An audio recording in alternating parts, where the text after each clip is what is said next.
Hey, I'm Anne, and I am thrilled to introduce the Metta Interview, generous conversations with brilliant humans. Now, this is not a trailer. I'm choosing to call this episode 0, the Genesis, so you get the full story of what this new podcast is about before we dive in. So once upon a time, I'm kidding. For 5 years, I've been writing the Mettā View, my long-standing newsletter where I share essays, weaving together stories, lessons, and reflections of my life and work through a mindful lens. You could say that this work sits at the crossroads between strategic business thinking, conscious communication, and inner reflection. If you're not familiar with Metta, Metta, it's my favorite practice. It's also called loving kindness in English.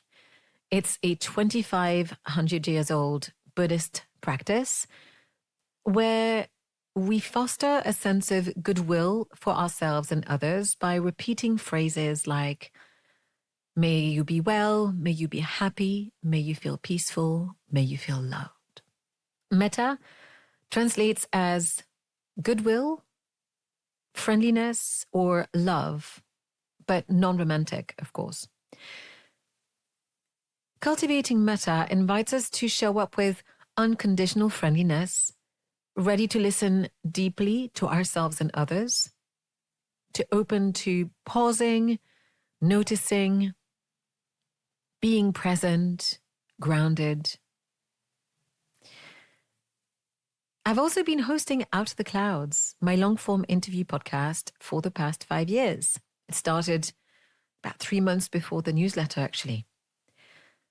Coming from 17 years in luxury fashion, because I worked at Christian Louboutin from 2000 to 2017. And then after that, as a communication and business advisor, I understand that detail is everything. I used to say that we were in the business of details, right? That you have to pay attention to every little thing, especially when you're retailing at a luxury price point. So without knowing what I was doing, I took the same approach when I launched the podcast. I spent hours researching my guests, sending questions in advance, conducting deep, thoughtful conversations, then editing meticulously before doing the show notes and everything else. And I used to joke that each interview was like getting a masterclass from my guests. A couple of years in, I realized something was missing for me. After each of these transformative conversations, I desperately wanted to talk about them with other people. But while I had a podcast and podcast listeners, they weren't sitting next to me. I was missing that community element. That's how I started hosting salons, what I like to call in-person podcast experiences, just with nice people and food. As I became a certified coach over these years, and I deepened my study of contemplative practices. Oh, you may not know this about me. I'm a mindfulness and loving kindness teacher, and I've been studying for about 7 years now. I learned that transformation happens through moments of reflection and integration.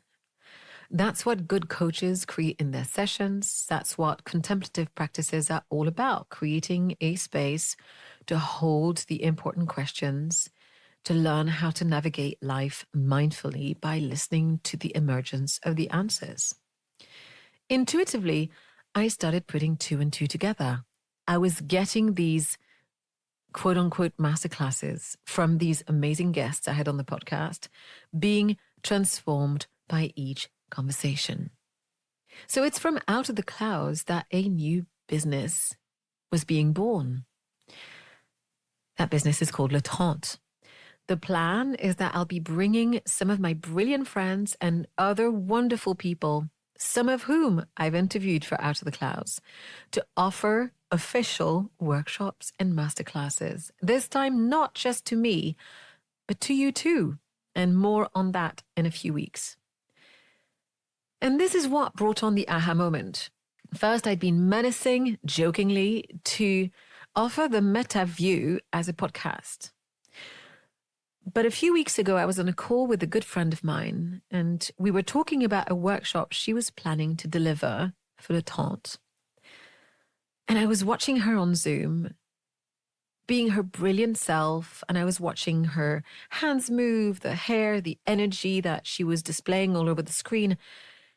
And I remember thinking, I wish everyone could meet her like this to understand just how great she is. Because this is what happens, right? When we discover an author, a speaker, a coach, a teacher, a friend, we don't just fall in love with their expertise or their vibe or whatever else.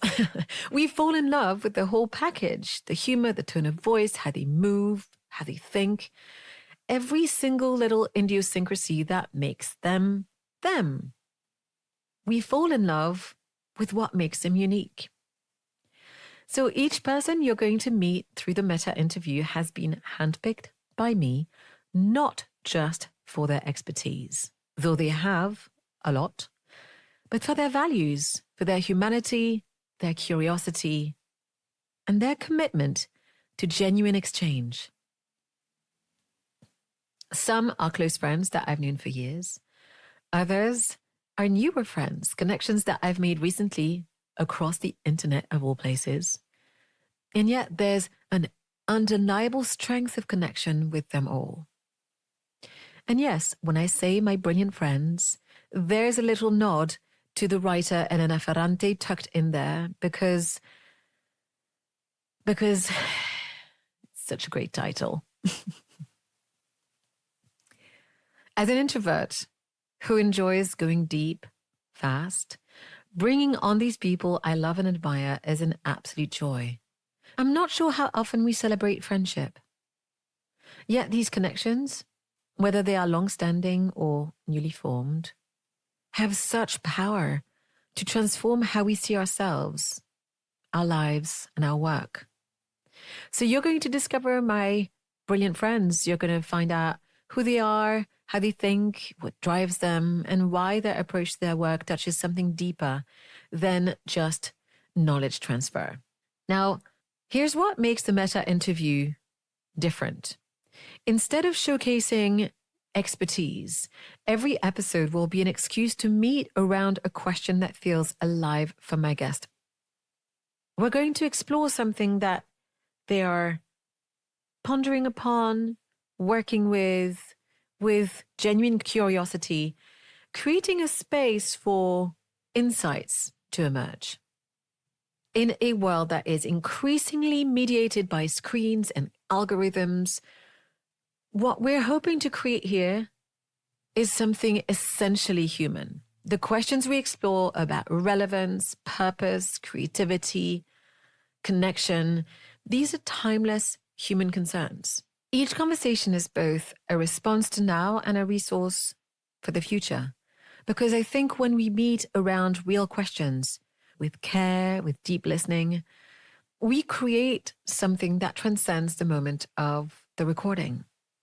Think of these conversations as the little black dress of podcasts.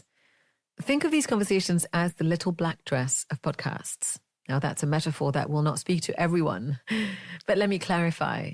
We're building this to be timeless rather than trendy. This means high quality through careful curation, always relevant because it focuses on human connection.